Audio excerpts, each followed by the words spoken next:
I have, trying to see how much this is, 10 grams of chicken stock concentrate. You're gonna need 1 teaspoon of chili flakes and also 6 tablespoons of Parmesan cheese. Now, the first thing you're gonna, also you're gonna need a large pot and a large pan. Alright, so the first thing we're gonna do, we're gonna go ahead and wash our vegetables, our produce. We're gonna wash the zucchini, we're gonna wash the garlic, and then what we're gonna do, we're gonna trim the zucchini, and then we're gonna cut it in half long ways. And then we're gonna slice it down, make 1/4 inch half moons. So that's what we're gonna do with that. And then with the garlic, we're just gonna mince the garlic.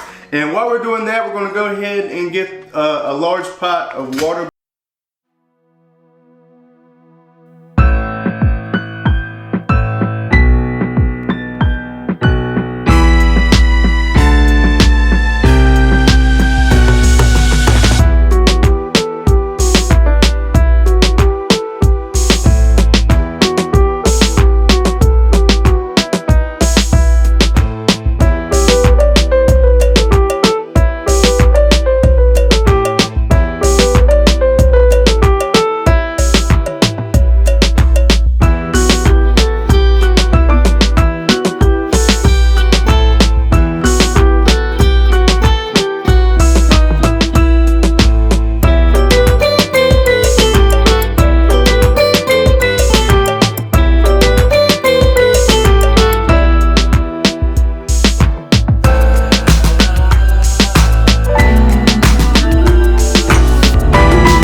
And yeah, you're just gonna let them cook, and then you're gonna take them off. And then you're gonna set them aside on the plate. All right, so I'm gonna go ahead and put my zucchini in.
You're gonna take the casing off of the pork sausage. So I've already done that with one. So and that's what it looks like when it comes out of the casing. I had to question myself what was the actual casing until I actually looked at it. So if you see the end part here, you can kind of see like there's this plastic film on it. And I was trying to do it without ripping up the sausage or, you know, just making it deformed. So, you know, this casing is kind of tough to break and rip and all that. So you don't really have to be careful about it, because what we're about to do next, we're about to just put all this into a pan, and we're just about to cook it up and break it up. So it doesn't really matter if it still stays in sausage form. I'm just, you know, particular about this, and I just want it to look nice. I just want it to look nice and pretty.